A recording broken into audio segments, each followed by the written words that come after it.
Okay, the Mishnah, well, between Pesach and Shavuos, we do Pirkei Avos. We do Tehillim the rest of the year, and then between Pesach and Shavuos, usually after Mincha, Shabbos afternoon, for those who do it, not everybody, but for those who do it, this is the time to do it between Pesach and Shavuos, for a very specific reason, because we're preparing for Kabbalah Torah, Har Sinai, and it's about making yourself into a fitting kli, a vessel that can receive Torah, and that it's not clearly, it's that's not the easiest thing to do. It may sound like it's easy, but everybody filters things. Everybody hears things one way versus another way. That's why even amongst the Jewish people, we have so many different versions of the same idea or different spins on certain ideas and concepts, because everybody filters. Everybody hears things through their own filter and to adapt it to their lifestyle, and that's not good because it makes for many different versions of Torah, first of all, and also makes for people to do mistakes. Uh, we have a Masorah, we have a line of Torah, that we have a tradition that we're supposed to stick to as much as possible, and that requires specific traits that allow us to be able to do that. So we work on that. At the same time, if you look into most Siddurim after Mariv, where we do Sfiras Omer, last night was the 25th. Tonight is the 26th. Two very important numbers in terms of first of all, the Ora Ganuz, light of creation, Hashem Yud Kei Vav Kei. The 20th day of the Omer, according to the Vilna Gaon, was a very propitious time, or is a very special time for Guludik type things, which happens to be the 5th of Iyar, which is the day that the secular Israeli government back in 1948 declared the state of Israel, even though it was already voted upon the previous Hanukkah, but that's the day that was chosen, which is really remarkable because for people who are trying to fit into the rest of the world, that they should choose a Hebrew date, and hashgachically should end up being the 20th day of the Omer when it wasn't intentional to do it that way, is pretty amazing. But the Omer itself, chesed b'chesed, gvush b'chesed, this whole idea of basically spiritual refinement, that's what it's about. Now, the Mishnah starts off and says, after it says that everybody has a chelik l'mabah, but after that, the first Mishnah says that Moshe kibel Torah Sinai, that Moshe received Torah from Sinai, which we know, and that's obvious. That's our tradition, and that's hugely important. We don't seem to question that until you get to the next sentence where it says Masruhu Yeshua, and then after that Yeshua the Zakenim, but it doesn't use the same language. Why not? Why did it say Moshe Kibel Torah Sinai? Okay, Yeshua didn't receive it from Sinai, but at least say Kibel Torah mi Moshe, and that the Zakenim Kiblu Torah mi Yeshua, right? Keep it consistent the whole way through. Why does it also say mi Sinai? Right? Why didn't it say Mipir Gvura, Mi Hashem? That's really where he got it. He didn't get it from the mountain. The mountain didn't give it to him, right? So what does it mean, Misina? I mean, obviously it means that was the location of Kabbalah Satorah, but that's not a chiddush. We know that, and that's really inconsequential. That's one of the reasons why we don't know where it is, or at least with any exactness, because really that's what the Torah is telling you, that it was important at the time for the giving of Torah, but not intrinsically important, even though at the time of giving the Torah, it had the status of the Beis Hamikdash and Eretz Yisrael. But after the Torah was given, the Jewish people left, then it went back to being just another mountain. Even though we hold by Tashmishi Kedusha that the Kedusha is maintained in something, that if you use something for a Kedusha purpose, that you have to treat it with a certain amount of respect because it was used for that. Nevertheless, Har Sinai is not. I mean, it's part of our past, but not so much part of our present. Maybe it'll become part of our future. We don't know what's going to happen in the future. Not at least I don't know what's going to happen in the future. But it's for something that was so important. Like the Beis Hamikdash is there, front row and center in our lives all the time. We don't have and haven't had a temple now for thousands of years, for at least about 2,000 years, almost. No, more or less, right, close to it. But it's there. We daven for it. But Har Sinai is not mentioned. So why would the Mishnah choose to use that language, right, and say Sinai as opposed to from Hashem himself? So the truth is that we know that Rabbi Akiva's students were nifter at this time of year. That's why we have kind of slight avelus, not like the 3 weeks between Yud Zayin Tammuz and Tisha B'Av. and certainly not like real avelus, God forbid, for someone who was nifter, but it has aspects of avelus. There are leniencies, but we're consciously aware of this. And Lag BaOmer is a big day because people can finally stop, go get haircuts if they want to get married. Certain things we don't do at this time of year. To in a sense pay our respects to the Talmidim of Rabbi Kiva, the 24,000 who were told died during this period of time. And when when the Gemara discusses why they did, so it mentions that they weren't nahig kavod zelizeh. They didn't give the proper respect one to the other. Now, as we mentioned in the past, if you had gone into the base medrash, you wouldn't have seen much of a difference probably then and today.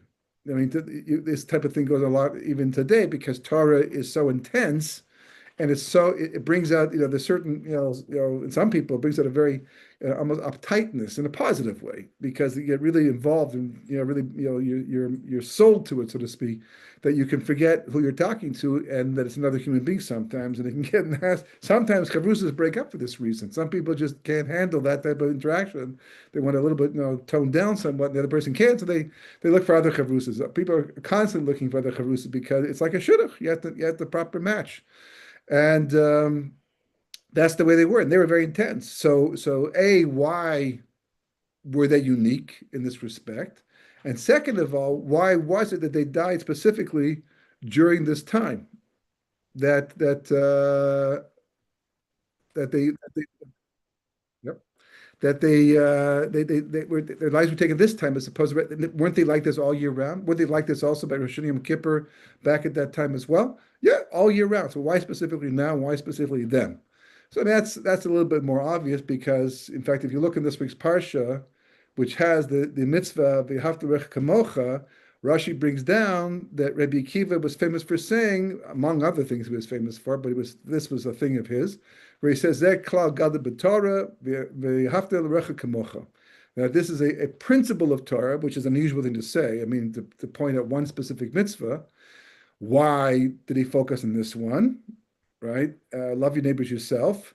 And this is a cloud gadol b'Torah. So if you have a Rebbe who's teaching that, to love your neighbors yourself, and you're not doing that, so in a sense, you have less of an excuse than other people for not behaving the way you're supposed to behave to other people.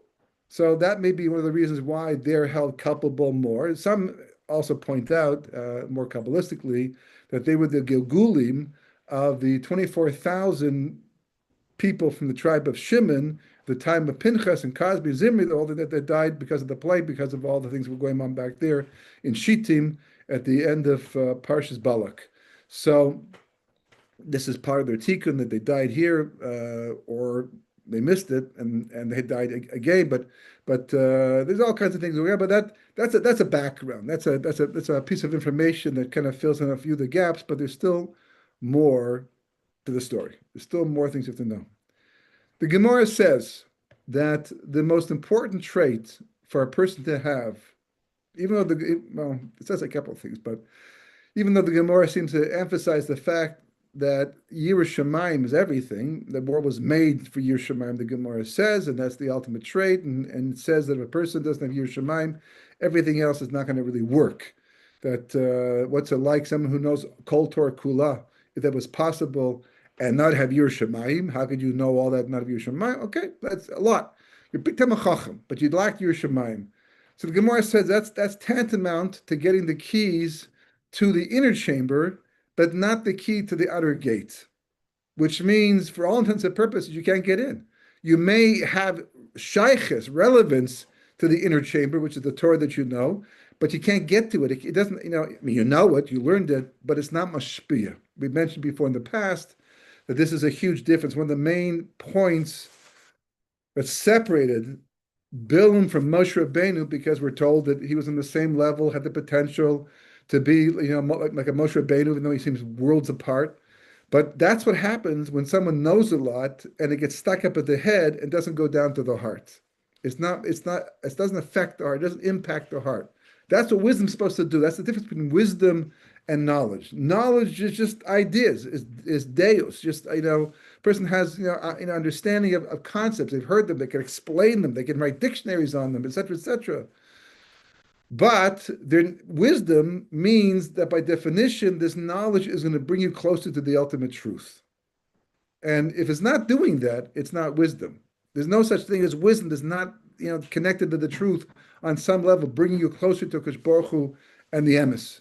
So Bilam didn't do that. He didn't allow to. That's why it always amazes me every year, even though I know these answers already. But it always amazes me every year how Bilam very often sounds like a tzaddik. He sounds like a big Talmid Chacham. I can't do this because God said. I told you, God said. And he knows this emes that a lot of people who are firmer than him don't even necessarily relate to. So then, why is he doing this? Why is he going ahead anyhow? Why is he trying? That's the difference between having it all in your head and going down to your heart. How many things in our lives do we know that we probably shouldn't do al pi Torah or even al pi health, and we do them anyhow because it doesn't yet resonate on that level of emotion to make us one with the concept. We've spoken before about Deya B'Haskell. We talk about how in Shemona Esrei we talk about Deya B'Haskell, Deya B'Haskell. These are three different levels of knowing. Deya is information. You know something. Bina is understanding, and Haskell is when you integrate. That's the Chachma. That's when you integrate the knowledge. You become one with the concept. So this is what Yir Shemaim allows. This is what it makes possible. That it's that connecting piece between the knowledge and the heart, so to speak. Because when you have Yir Shemaim, it's not just afraid of punishment. Being afraid of punishment obviously works to a large degree in society and raising children, but it doesn't get the ultimate results. Because in the end, you want a child to do the right thing because it's the right thing, not because he's afraid of doing the wrong thing, because the moment that he has a chance to do the wrong thing, people do the wrong thing. They break the law if they think they can get away with it. But if you know it's the right thing, then you'll do it even when you're on your own. That's why it says, da, right? You have to know before whom you stand, meaning that's your Shemaim. And even if you can't see him, you can't talk to him, you can't hear him, so well, but he's there watching every single move and taking everything into account. So your Shemaim is that key. But the Gemara says the best trait to have is a nifas, to be an anav, right? To have humility. Humility is hugely important. Now, why is it so important? Well, we know it's a good thing to have because it makes you a nicer person, for sure. People like you more. People don't like gaivadik people. Only sometimes some gaivadik people will like gaivadik people, but in general, we don't like them. They bother us. God certainly doesn't like them. God says that I can't coexist with a person like that. One of us has to go, and you can be pretty sure it's not going to be God. Even though we have Hester Panim, and he seems to go sometimes, he's always there, and he'll find ways to get rid of the person with the gaiva. He brings down the people who have that gaiva, because the world can't function with them, even though they're there, and Hashem will use them to accomplish his purpose and his means. But the best thing for a person to have is humility. And the most humble person, we're told, in the world, that's as far as the Chumash is concerned, because Hillel Hazakim was also a tremendous anav, and we have a history of tremendously humble people, but somehow Moshe was the humblest of all, and forever will be, at least as long as it's relevant, because once Mashiach comes and the Yitzhar Shech, then everyone's going to be humble, and that really begs the question: then what is humility? So my Rosh Hashiva, Rav Noach Weinberg, used to always point out, he's asked the question, what does a humble person look like? And almost invariably, people would say, well, he's this old man, 70s, 80s, he's bent over, it's like life has taken its toll on him. And he treats himself like a shmatan. He doesn't have almost no self-respect. And then he points out that the humblest person ever was Moshe Rabbeinu, who had none of those qualities. He was not like that at all. He was the most charismatic educator in all of history. So then what is humility? Then what does it come down to? So the Ramban actually, in a sense, addresses this issue from a different direction. And he does it on the mitzvah, curiously enough, of V'ahavta l'reich kamocha. And he points out, because there's certain inconsistency. What does the mitzvah mean? On the surface of it, ostensibly, the mitzvah seems to mean that you want something, your neighbor wants it, share. Just like he wants it, or even maybe give it to him.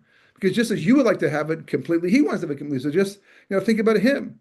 but at least maybe share. There's a case in the Gemara of two people in the desert with one canteen of water, which belongs to one person. And the halacha is that he has to keep it for himself because the mitzvah Torah says, "V'chai behem." Last week's parsha, it's actually Achri Mos, I believe. So this week's parsha, the first part of this week's parsha, right? V'chai behem. You do the mitzvah up until the point it kills you, and then you have to do the other thing, which to survive. If a person gives up their life when it's not necessary, then it's called suicide. Even they think they're doing it for such an ulterior, for a altruistic, purpose. But the mitzvah itself, right, doesn't always mean, Ramban points out, halachically, to share, to treat the other person equally as yourself. There are times when the halach is not like that. So he says, then what is the mitzvah telling me, he says? And besides, if the mitzvah is a mitzvah of chesed, to love your neighbors, even that's the way it's applied. That's the way people apply it. The obvious reading of the verse is that way. You see it all the time in shuls or other places, in hospitals, in Eretz Israel at least, right? To love your neighbors yourself, meaning show respect for the other person in the hospital who's there with you as well. Treat people with respect, and remember, someone else is going to use this thing too. So yesterday I was in the hospital for something, and used the facilities, and the guy who's cleaning it, he wouldn't let me in at first. And then he saw me standing, he said, come with me. So he pulls me over and he shows me the balagan, the mess. He goes, this is what they leave me. This is what people leave me. And it was incredible, like a hospital. And it was, it's almost like someone deliberately went in and made a mess that the next person should not be able to use it properly, and it's like, what are you thinking? So people apply this mitzvah of that just like you want a clean place to be, they want a clean place to be. Just like you want to have a drink, they want to have a drink. So it's used as a mitzvah chesed. But the Ramban points out that the mitzvah of chesed really comes from elsewhere. For example, the mitzvah of halach b'drachav, to walk in the ways of Hashem. And the Rambam explains, really the Gemara explains, right, that just like he's chanun, you have to be chanun. Just like he's rachum, you have to be rachum. You have to have these traits. He cares about people, gives people. You have to do the same thing as well. So what do we need the mitzvah? We have to kamocha. So therefore, the Ramban, he's mechadesh. He says an interesting thing. That really, the mitzvah of love your neighbor as yourself is a mitzvah to be objective. To be objective. Really, to be humble. To be objective. What? Doesn't say that. If it wants me to be objective, it's just, you should. Hashem says, by the Hashem al Moshe Lamor, tell the Jewish people to be humble people. Why phrase it like that? Because it's a very tricky thing. A lot of people think they're being humble, and they're not. A lot of people think that this is a time not to be humble, and it is. It's difficult. Besides, it's just hard to be humble. We have a Yetzer Hara, we have a body, we have insecurities, we have all these different things. And you could argue the point and say, well, someone who does things that have insecurity because they push people around because they themselves are insecure, so it's not really gaiva, which is true. Korach seemed to have real, authentic gaiva. But nonetheless, it's still part of the same package, the same thing. Hashem dislikes it just as much. Maybe there's less of a din because of it, but you still have to make a point of being humble and expressing it that way. But it's difficult. So how do you measure humility? How do you know when you're being humble? So Ramban says the mitzvah is telling you that if you can love your neighbors yourself, if you can treat other people equal to you, you're humble. Now, obviously, it doesn't mean everybody, right? You don't treat evil people equal to you. You don't treat people, who are nasty, equal to you. You have to know the difference. But in general, right, the average person is a nice person. They might have issues, but they're nice people. And you have to make a point of treating them like yourself. And if you can do that, because the moment you're subjective for yourself, you're not being objective. The moment you're subjective for somebody else, you're also not being objective. How many parents have stood up for their children or their spouses, as well, or their parents, because they love them so much, and they're so subjective on their behalf that they can't hear the truth. So that the Ramban says that's how you can measure. When you can treat others equally in the same standards of judgment to them as to yourself and to others, then at least you have a way to measure your level of humility. Now that's very, very important, particularly this time of year. Because since we are now moving towards receiving Torah, we need more than anything else objectivity. Because objectivity means that I will hear the truth, as it's being given over, and not the way I want to hear it. Look at Torah today. We have Reform, we have Conservative, we have Reconstructionists, we have, I don't even know all the categories we have because, people filter things. They decide for themselves what they want the Torah to look like. They adapt the Torah to their own desires and comforts and what works for them and their own logic and seichel, right? Rather than say, well, what did God actually say? Because that's what I have to follow. That's the objective truth. So the only one in history who could be that objective was the humblest person to ever have lived, Moshe Rabbeinu. So that's why it's Moshe Kibel Torah Misinai. Moshe Kibel Torah. He was able to receive it. The idea of a base kibel, the idea of a makabel, a shomeya, is the idea of putting everything personal aside and just hearing the message as the message is being given. So the rabbis are pointing out at the beginning of Pirkei Avos, whatever has happened since then, at least you know at the very beginning, when God gave and spoke the Torah to Moshe Rabbeinu, he didn't adjust it. Even though we call it Torah Moshe, it's not called Torah Moshe because he went ahead and edited it on his own and made it his own.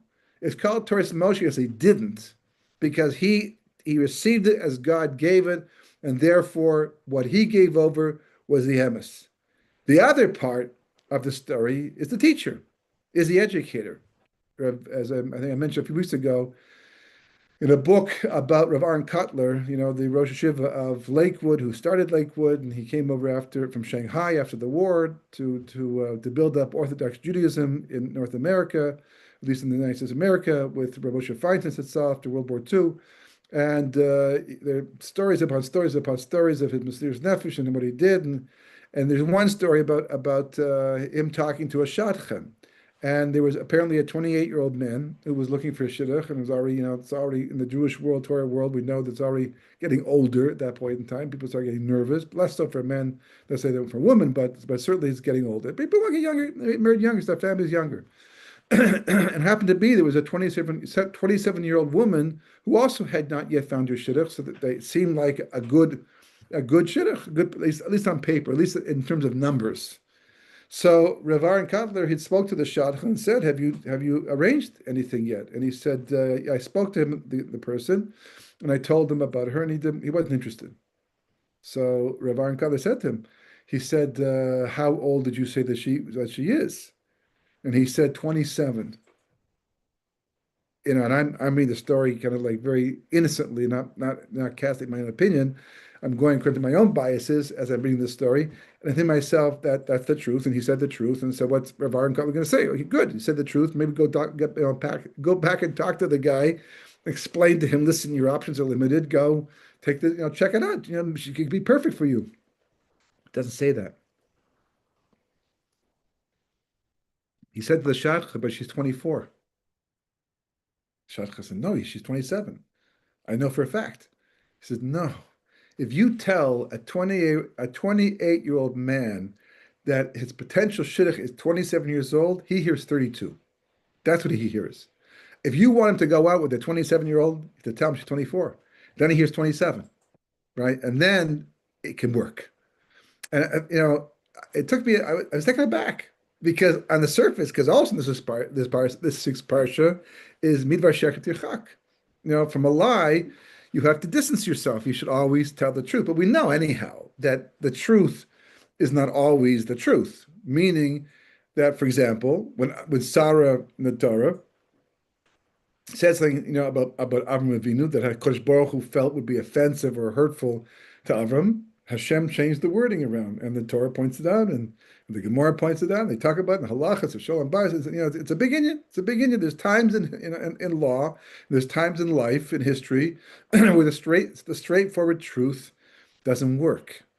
It doesn't mean that you can change it to suit yourself. That should work for you because you made a mistake and now you're covering up, or you're trying to protect yourself from looking bad, or protect yourself from being hurt, right? That's not when you're allowed to change the truth. You're allowed to change the truth when objectively, as much as you possibly can be objective, you're doing it for the sake of the greater good.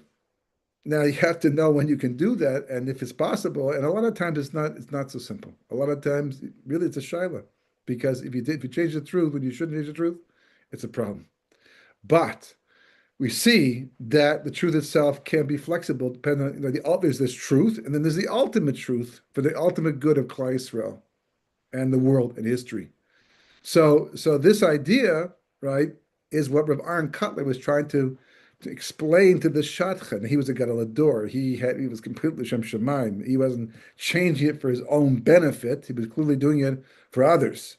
And that's why he had the right to do that. But they made a big deal about this. And he explained in the Sefer, that a Rebbe, when teaching children, has to understand it's not just about giving over the information. It's also about how it's being received.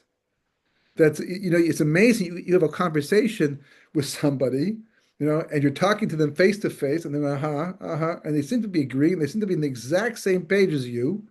And then you find it later on, or shortly after, that they didn't get it. They didn't hear it the way you said it, the way you thought you said it. This goes on all the time. Miscommunication, one of the biggest problems in the world. A lot of times you ask people to repeat things back on the spot, they can't.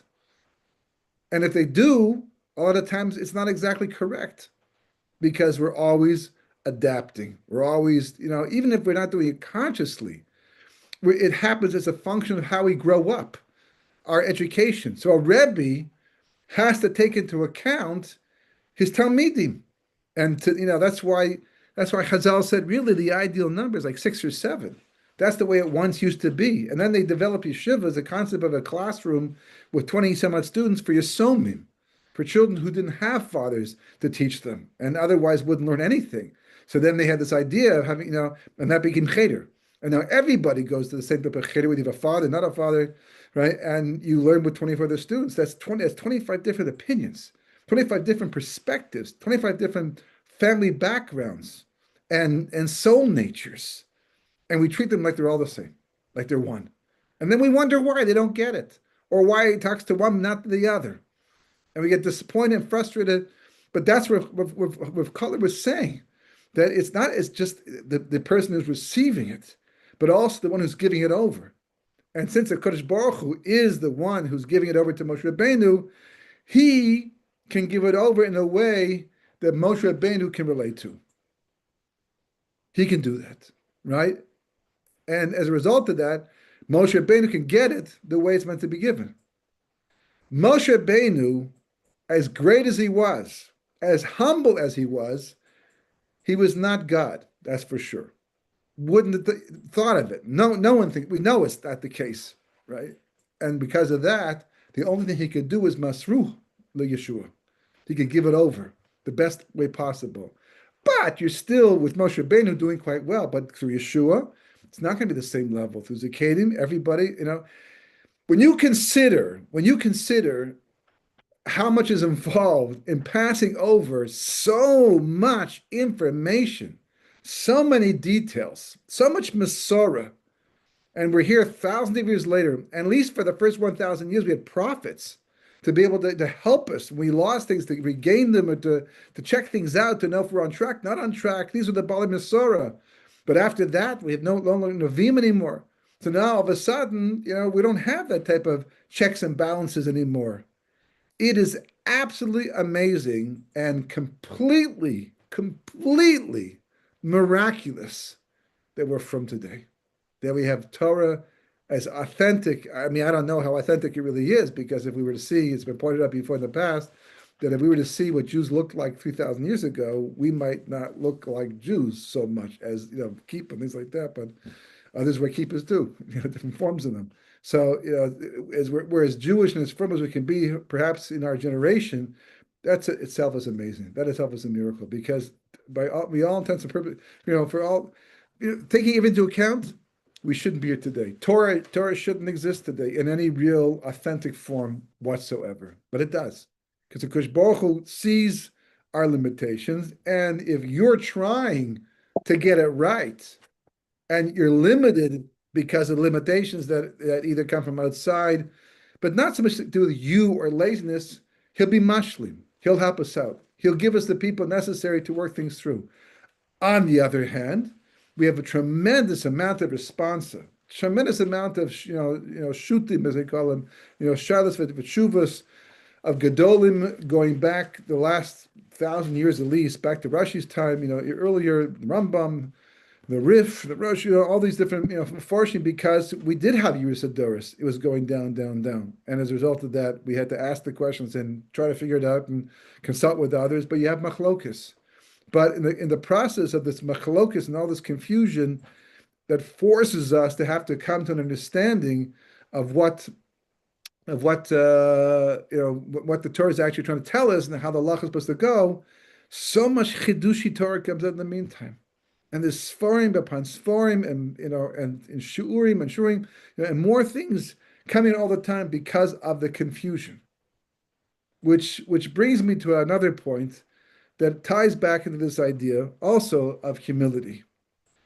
Last week we suffered terrible fires. Not the first time. We have them almost every couple of months. Some major fire. In fact, it was just a few weeks before that they were putting out another fire. This one forced a lot of evacuations, caused a lot of damage. Trees that take dozens of years to grow, wiped away like that. Even for days later, you could still smell the charred smell if you drove by on the way to Beit Shemesh. And arson, non-arson, more than likely arson, and without going into details of that, but it also happened on Yom Ha'atzmaut. It actually happened at the end of Yom HaZikaron, then went to Yom Ha'atzmaut. It wasn't the real day itself because Yom Ha'atzmaut is really Shabbos this year. The 20th day of the Omer, which is really what counts, was on Shabbos, but and that's really the day to focus on because that's the day that the Gra points out in the spheres is very important in terms of Gula type things. That and the 42nd day, he says, and but that's the day that was designated because they like to celebrate the day and they can't do it on Shabbos. They won't do it on Shabbos, Baruch Hashem. So therefore, it was kind of depressing. It was like very, especially at the end of Yom HaZikaron, they couldn't do certain memorial services, and then of course the day itself, do you celebrate? Don't celebrate? It was a big downer in that respect, and first, and what made it worse were the winds were very strong, incredibly strong, and these winds were actually fanning the flames, literally, and causing the fire to spread very quickly because everything is hot, it was a hot day, dry day, so everything was spreading very quickly, and so it was almost like Kadosh Baruch Hu was participating and making it worse in this whole thing, which of course, we know that it's all for the good, and you can't get angry with Kadosh Baruch Hu, but still, it had an impact, and there's an expression in English that's pretty common these days, that anything that doesn't kill you makes you stronger. Now, I don't know if that's entirely true. Lots of things that don't kill you can make you weaker. But the idea is that usually what happens is that you learn from your mistakes. You learn from the things that happen to you. Even if it's not your own mistake, something was caused to you from the outside, that you learn from it. And it gives you a certain resilience. But what really made me turn everything around and see things differently was the fact that I noticed that the overall feeling that I had, that's for sure, but I see everybody else seem to have as well, was humility. Was humility. This for the Holocaust to the nth degree. But the net result of any suffering that a person goes through, and if it's national, for sure, but the net result is a humbling of the Jewish people, or anybody for that matter, but the Jewish people we're talking about now, and on a personal level, the person themselves. And of course, it feels uncomfortable because you feel broken and you feel defenseless, vulnerable, all these negative things we associate with it. But overall, we're being told that this is the ideal trait, the idea of humility. And it occurred to me, based upon everything that we're saying right now, especially since during the Omer period of time, which is the time to develop that humility, because as we get to Mount Sinai, we have to reach the level of Ki Yisrael b'lev echad. As we're told, the Jewish people became like a single person camped at Mount Sinai because that's love your neighbors yourself, which means they were objective. They weren't looking to impose their own personal opinion on anything. They were so awestruck by the event, what took place, that they didn't care anymore about personal things for the moment, for the moment. And as a result of that, they were unbiased as much as they could be on their level to receive and experience the Sinai experience as a Kosh Baruch Hu was giving it. That's what we're trying to work ourselves towards. That's all about humility. And it occurred to me also that probably one of the days that brings up the most amount of gaiva is Yom Ha'atzmaut. Now, I'm not saying that not the time of the day itself, a holiday which we celebrate or not, but that's a net result. Not necessarily, of course, by religious Zionists, because they're giving Shavak to Kosh Baruch Hu. They see it as a miraculous redemption or part of the redemption by Kosh Baruch Hu, and they're giving credit where credit is due. Whether or not you can go ahead and do certain things that are against the halachas of mourning as Pi Chazal, that's a different story. But in terms of their focus, they're not saying that we did this without Hashem. They're saying Hashem did this with us, so they're focused. But the rest of the nation, everybody else, and even those who are religious too, it's hard not. Atzmut is like independence. You have the sense of strength, of power that maybe you shouldn't have, or maybe it's okay to have certain times, but not all the time, because when a Kodesh Baruch Hu wants to give, this is very important. When a Kodesh Baruch Hu wants to give shefa to a person, he wants to give. He doesn't just throw the blessing into them; it'll bounce off. It'll bounce right off. When a Kodesh Baruch Hu wants to give a person brucha, shefa, light, he needs a container. He needs a base kibul, something that can receive the light. To the extent that a person is filled up with their own gaiva, that's how much they block the light. You want brucha, and that's why we're pushed to that point. You see at the Kotel, you see everywhere, people dump the Kodesh Baruch Hu, the whole thing, but they're not really feeling it. They're not really noticing it, right? They don't feel the sense of humility. But when they really feel like stressed out and pushed into a corner like that, then they start to have humility. And what they don't realize is that's now the starting point to turn things around. Or maybe they do, depends on the person. Because when you have humility and you empty yourself out, I heard there's also a part of a shir from someone last week, and in that shir he said exactly that.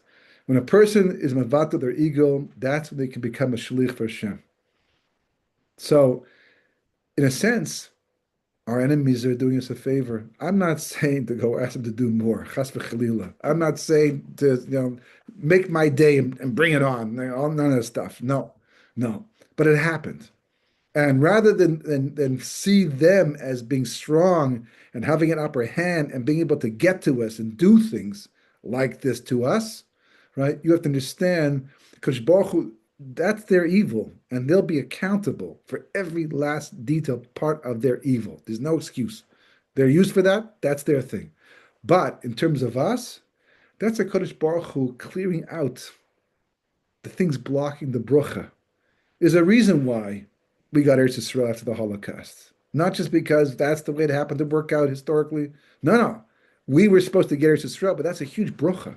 It's not just 1948, it's all the years after that. It's what there's the Gula coming after that. It's a huge Eretz Yisrael. Look on the Chumash, it's huge brucha.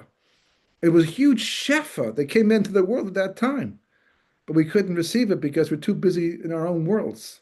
And instead, there's other details, there's other things, obviously, just can't limit it, just focusing on one aspect of the whole thing. But that's the important thing. And that's why this is the time between Pesach and Shavuos to empty ourselves out, right? To get to a point where we can be free of our own personal biases and fears and concerns, all those things that force us, for one reason or another, defensive measures, to make reality adapt to us as opposed to us adapt to the reality. But to the extent that we learn, you see, Moshe Kibel Torah Sinai. Why not from Hashem directly? Why Sinai? Because Sinai was the experience. We're always getting Torah from Kodesh Baruch Hu. You don't need Sinai to get it mipia gvura, to get it from the mouth of Hashem. That's why it's used all the time.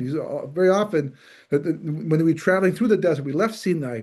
Moshe got Torah mipia gvura, mipia Hashem, all the time. It was ongoing. But Sinai was unique in this respect. It was really, in fact, Chazal asked the question, why Sinai? It was a low mountain. It was not a very high mountain. It was not the most awesome mountain, But if Holly was going to do that, or people make it up in their own mind, their own religions, they take the biggest, most powerful looking mountain. Nagash Baruch Hu, Sinai, a small little mountain, says, "Not me. I'm not really worthy of this thing." Kosh Baruch Hu says, "That's the reason why you are specifically, because you are so low, because you are so humble, because then there's room for my Shekhinah to come down and to fill the world with bracha." So this is the time of year. This is when we're supposed to do it. Rabbi Kiva's students, they didn't quite get it done. They weren't as objective. It's not just they didn't treat each other with the proper respect, but because they didn't and they couldn't do that, it means even the Torah they were learning was not as objective as it needed to be. And this time of year, that's what it takes. So that's why, for example, we have 32 days in advance of Lag BaOmer, right? That's the 32 days that correspond to the word lave, right? Lamed Beis. And then you have Lag BaOmer itself, and then you have Kabbalah, the Rashbi, and turning point in the entire Cheshbon, and then you have the last 17 days, which has the gematria of Tov. And as the Mishnah points out in Pirkei Avos itself, that the best meaning to have is a Leiv Tov. That's what they asked. The Rav and he says, "Yep, a Leiv, that's the best." Because with a Leiv Tov, everything else follows. It doesn't just mean to be a nice person. There's lots of other ways to say that. But the idea of a Leiv Tov, right? The Leiv is the heart. The Tov is the head. A Leiv Tov means they come together. That's the ultimate in objectivity. And when a person gets to that madrig, at that level, so then they become a base kibul and they're ready to receive Torah. So B'ezras Hashem, we still have a little time to go. Next week actually is Lag BaOmer, so there won't be a class, B'ezras Hashem. But the following week after that, I'm probably about 8:30 at night because it's getting later these days. So see you then, B'ezras Hashem. And in the meantime, have a great Lag BaOmer and B'saras Tavis, and we should see finally all the evil eradicated from the world, only the good, and all the good people come home back to Eretz Yisrael, B'ezras Hashem, on Klal Yisrael, should be in Eretz Yisrael, to be able to Mekabel Torah, B'pi Gevura, the way Hashem wants to give it to us. Okay. Shabbat Shalom.